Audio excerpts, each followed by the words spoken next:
Okay, Donna, so this is a subject that we both have gone through or probably still part of our lives right now. So the question is for many people, is it possible to have a friendship after a relationship or after a marriage? With your ex? Yeah. Yeah. I mean, I firmly believe yes. The answer is yes. Now, circumstantial, there's situations. And from my standpoint, like say for a couple that was married, not just somebody that breaks up amicably, you had an amicable breakup so you two could remain friends like pretty much immediately. But say there's a husband, wife, they have children, they've been married for a lot of years, somebody cheats. So there's a little bit of uh, bitterness. So they're not going to break up happy. Yeah. I don't think they can be friends right away. A lot of times there's a I got to get back at them. I got to do this. So you're just that vengeance and that awful stuff. You got to put on your big boy pants, your big girl pants, get over that stuff and realize that you have to co-parent. It's easier all the way around when you can get along with your ex from that standpoint. Yeah. And I have another standpoint. It's like one of my and I think you said it's like the maturity level of getting to that space though. Yeah. Because when we're young, we're dumb, like, oh, F that person, I'll never talk to them, I'll never deal with them, right? Right. And sometimes we don't realize that sometimes we can be at fault as well as the other person because there's two people playing. And now if the other person is completely deliberately going out there and doing completely wrong and you did nothing, I don't want to say you did nothing, but that other person has their stuff going on. But one of my relationships in the past, oh, it did not end well. It wasn't an amicable breakup, but now we're friends. Now we're like able to check in and say, hey, how's everything going? Everything's going good on your end. But like you said, it took time. It did What take was time. the time? What was the time span? Oh, it was years. It was years. It was me coming back on this side and apologizing for my lack of love or the lack of commitment. Like say for instance, like I was scared of commitment, hence serial dater. It's like I get in one and get out of the other one. I was scared of commitment. So I just told him, I said, it wasn't you, it was me. It was my own insecurities that I had going on within me. So once I was able to open those doors to that space, and I'm like, oh, and then the beauty of this is where I say other person, you don't realize the other person has a part to play with it. That person apologized for how they had a lack of emotional I don't want to say demonstration, the lack of emotional intensity that I had. And it's like, oh, okay. So you realize it's on both parts, but actually becoming friends after, Yeah. oh, yeah, it's maturity. I'll say that it does take maturity to get there. Exactly. That's exactly the word I was going to say. You have to be mature about it. And it took you a couple of years to go through it and come back to even go back to think of that relationship and say, yeah, you can deal with that person. I don't think there's any relationship that I have been in that I'm still not friends with that person. That's good.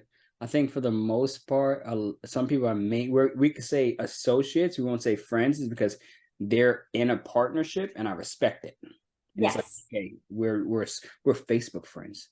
We're Or so if you saw them on the street, you would be very cordial. yeah, yeah. I guess that's a good way of looking at it. If I saw you in public, would I tell you go F off? Or would I be like, hey, how you been? What's going on? Or would you pull one of those, like they didn't see me, I didn't see them? Oh, so it's like, oh no, no. You got the bag of peas or something. You're like, no, they can't see me. But no, it I guess that's a good way to look at it. Can you be cordial with your ex in public? Like if you saw them, would you actually show that it's you? Would they actually show the self being themselves as well, not hiding behind a book at Barnes and Noble or something? So that's a good way of looking at it.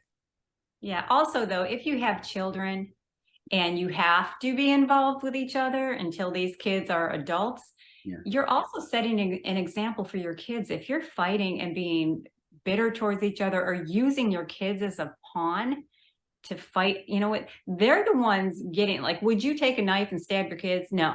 And that's what you're kind of emotionally doing when you're playing them, you're playing it against each other. And so to be mature enough to put your differences aside and at least be kind and cordial when you are in front of your children. You don't have to be besties. Yeah, yeah, yeah. I think that's right. I think it's you could show your real face by you being mature, and show your child that this is what it is. Because at the end of the day, is I've seen men who will still treat their ex partners in front of their children like she's a queen. The reason why they do that is because, like, especially if it's a daughter or a son, it's like, I don't want you going into the world and treating anyone wrong because you saw me do it. I want That's you to right. see that I treated them with love, kindness, and affection. So when you get to your partner, you're just treating them the same way. So Mhm. that's a good, and I think that's more challenging when it comes down to children. It is, but there's another little slant on it. What's that? A lot of couples get along. Say you even amicably split up in a marriage. You have children. You get along until someone else enters the picture, and then you get either the husband or the wife saying, "I don't want anybody around my kids." Mm, mm. And that's their own stuff.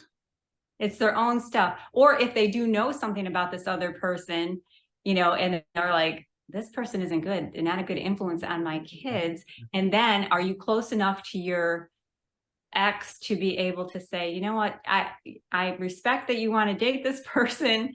Just watch out, or kind of, could you not right away bring the kids around them, because they need to see for themselves that this person's really a jerk, or I was gonna say that it's like a lot of times when you hear something bad or rumors about somebody, it's a rumor.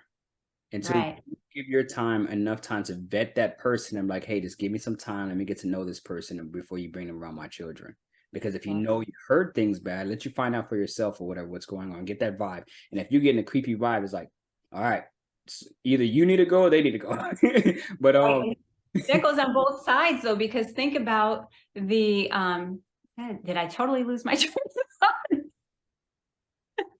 No, think about both sides. It's like the insecurities that happen for the person that's coming into the picture, that's dating, and they say, I don't want you dealing with your ex, because they're insecure, saying, that's what I was gonna bring up too. That's what I was gonna bring up. If you end up in a new relationship or talking to someone and they say, I don't want you talking about your ex. I don't want you being friends with your ex. And it's like, that ex was there for me at my lowest point. That ex was there for me through the thick and thin. Why we aren't together, that's just how it came. And that's how it worked out. But now for me to say they're friends, and I told someone this. So someone recently said and said, I could have my soulmate tomorrow. I could walk and bump into my soulmate tomorrow. I'm like, I don't know when I'm walking in my house, but that is not legal, and I don't want that. It's usually family coming around. I don't want to bump into, flag. it's like something's wrong there. But let's say for instance, they was like, well, what happens if you're in a relationship? And I said, I would 100% tell that person in advance, I do have a friend, opposite sex, that's in my life, and she's been in my life for a while, and she will continue being in my life. Is there issue with that? Then there's a problem. Now here's the thing. Here's a boundary. Here's the boundary. If you are still sexually attracted to that person, if Yeah, you feel that if you were in the same room privately with that person and you could not control yourself, probably not a good idea to stay friends with that person, or probably not a good idea to meet one-on-one with that person. that's right. That's right. Or you need to deal with your baggage before you can be friends. And that's the whole thing. Like when you have tucked everything away and everything's done, there is nothing. I'll go with my last husband. There is nothing that any situation that we would be in where we would romantically fall back into place and hook up. There is no way. But we totally respect each other, our friends, but there is like no way it would go there. And we both know that. So anybody on the outside, if they can't deal with it, they have something that within them that they have to deal with. Yeah. And I think that's a question they would have to ask is like, what insecure, this question you made ask your partner, what insecurities or what makes you feel, what's the word? Right. Yeah, threatened. Yeah. What makes you feel threatened by this person? Now, don't get me wrong. There's some people you'll go out 3 times out of the week with this friend. It's like, that's a little too much now. It's like you're going 3-4 times out of the week going out to whatever you're doing with this friend. And it's like, you have a whole relationship. How you going 4 days out of the week, 3-4 days out of the week with this person in your relationship and not your relationship? But overall, it's like, how do you, or what makes you feel threatened by this person? So you could find out because you don't know. You could. I mean, you could. I could. However, can your average person constructively ask that question in a relationship without getting into an argument? It's like it would come across not with, so what is it that you feel insecure about, to what's bothering you? Like what issues you have, it would come across like that. Yeah, because that other side, it's gonna be the ego. It's gonna be like, what do you mean what's bothering me? What do you mean you go hang? Yeah, it's all ego, it's all insecurity, and it's lack of self-worth. That's honestly what it is. That's the insecurity, is the lack of self-worth. And I know because I sat in that for a very long time. But no, it would not be a cordial conversation for the average person. No, no, they were like, why are you defending her? Or why are you defending him? Or what's such a big deal? Why are they able to do this and I can't? It just, I could see it, I could hear it. And sometimes it's not what's said, it's how it's said, right? Because if you say it and like, what's your big problem with this person? The tonality, the voice pitch that went up and came back down and ended in a complete pause. They're like, I would say just how you handled it. That's what's wrong with this person. and I believe this is what something I told, well, no point in going in that direction. Overall, with the friends, with us having friends after a relationship, it is possible, but it does take maturity. It does possibly take time. It does take some inner work for us to do work on ourselves, so we can say, okay, how do I ask these questions? How do I go back to this person, maybe apologize or kind of get some closure if that's what the person wants? Because sometimes both people aren't ready to share. Yeah, you can be totally indifferent to, I would say you would have to be totally indifferent to the relationship in order to, to do this. I mean, it's like whatever they're doing, whether they're dating somebody else or doing something, it doesn't really affect you. It doesn't really matter. And I think it does take time. And I think that's a great thing you just said with the indifference, is because by example, I went to one person and went to go have this conversation. Cool, long conversation. Think we're becoming friends after this. A portion of them was still living in the past and wanted to know, like, okay, how do we move forward from here? Can we get back? It's like, I just talked about friendship and healing. What do you mean get back together? It's like, no, no. So, like you said, it had to be a different of that relationship. You have to be so far from it to where you could have that conversation about it and come back to it.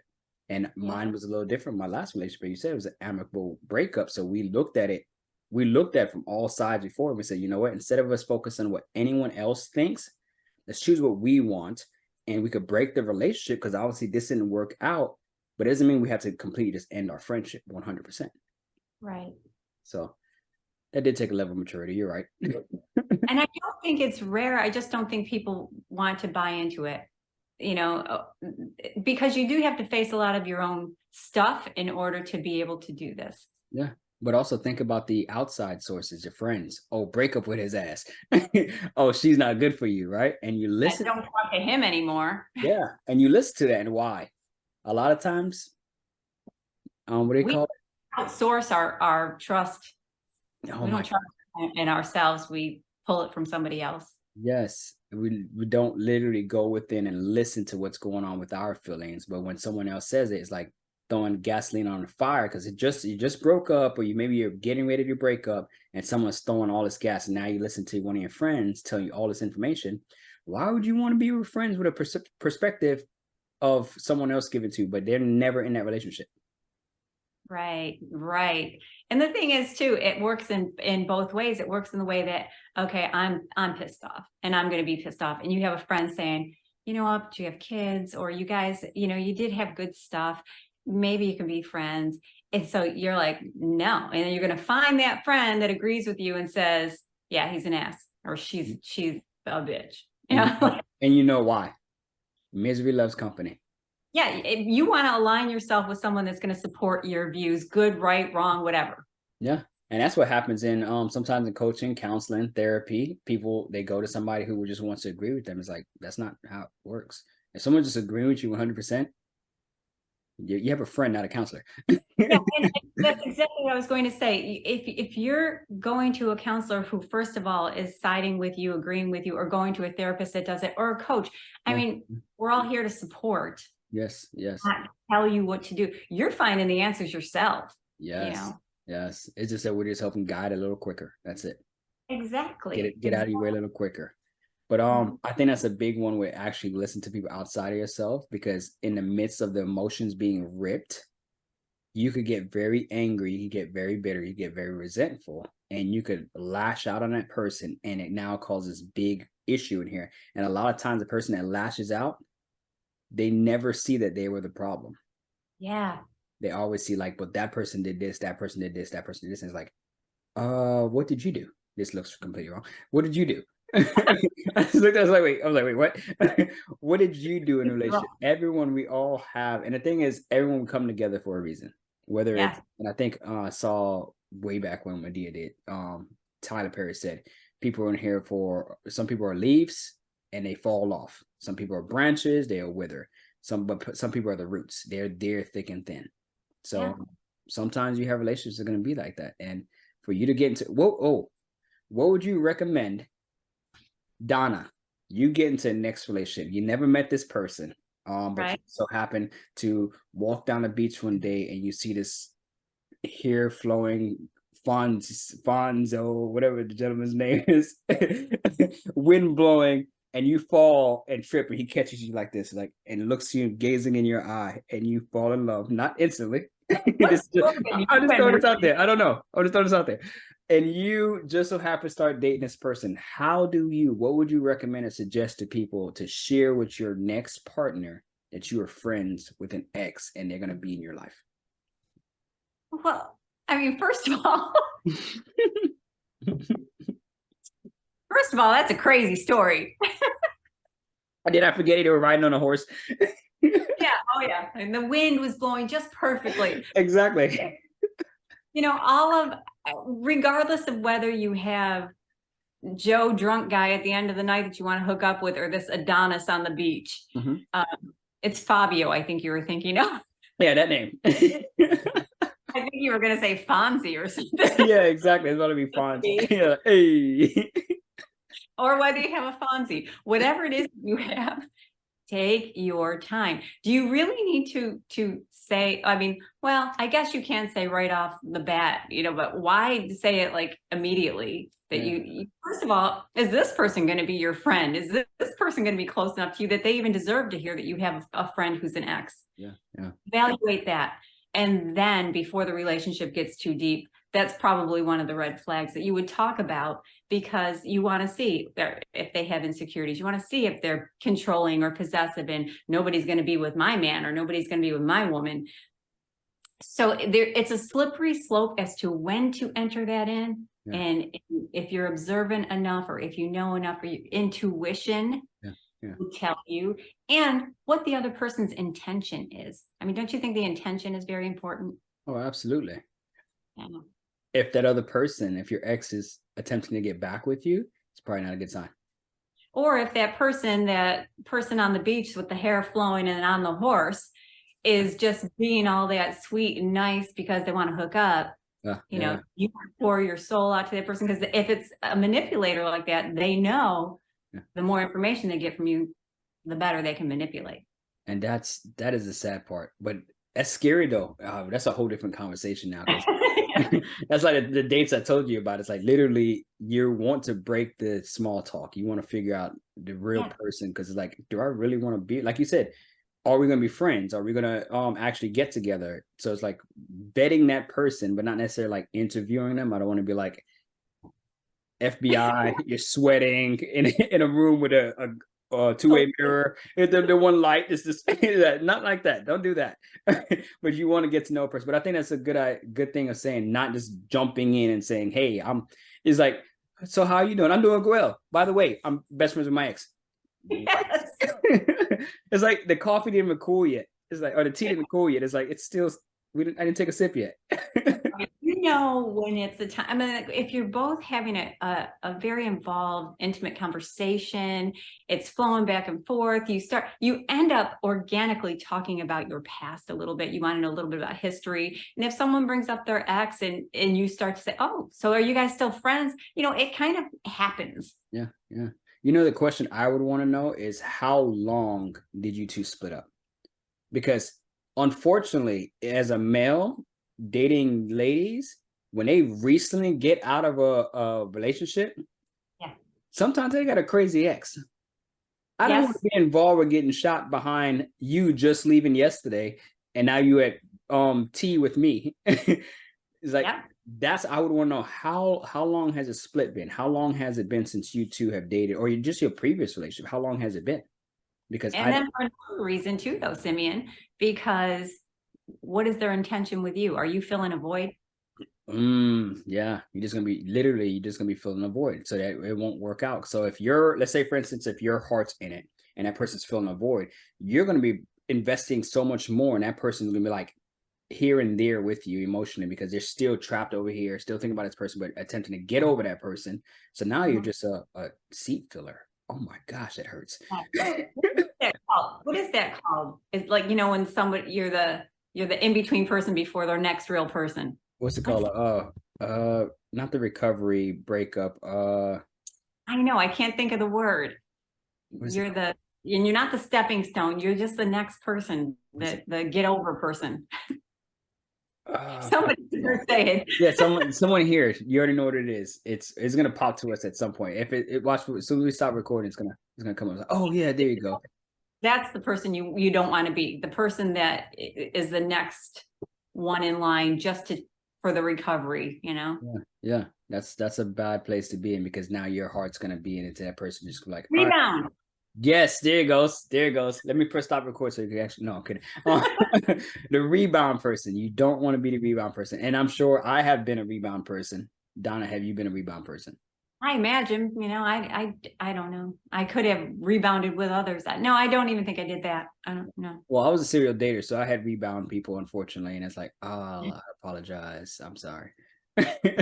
Or forgive me. And when I'm in a very committed relationship, it takes me a while to get out of it and to want to be in a relationship again. So I don't know that whether I went to somebody as a rebound. Yeah. I maybe was a rebound for somebody. I don't know.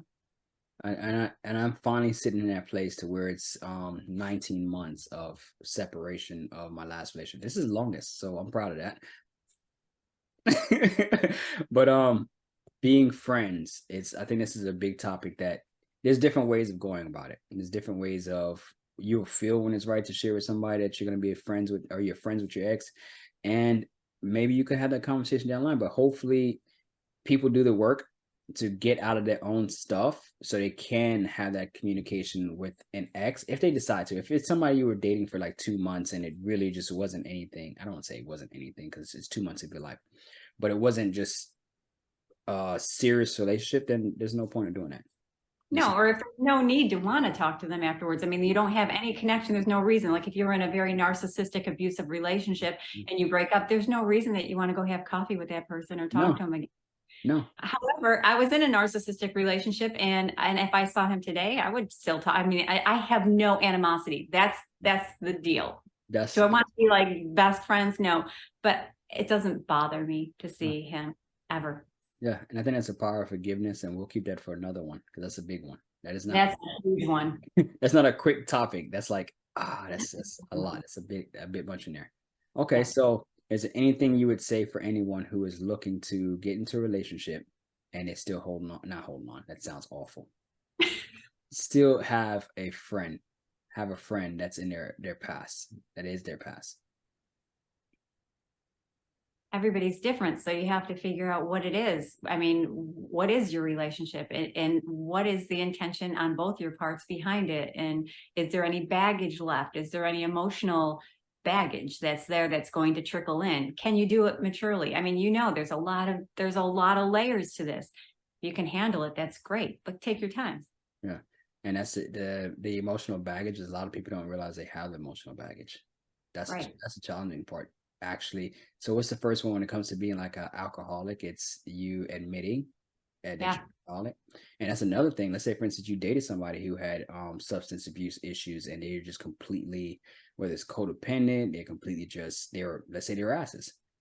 Mhm. And now what happens is they became sober for several years and they've been holding on to it and they want to come apologize and everything.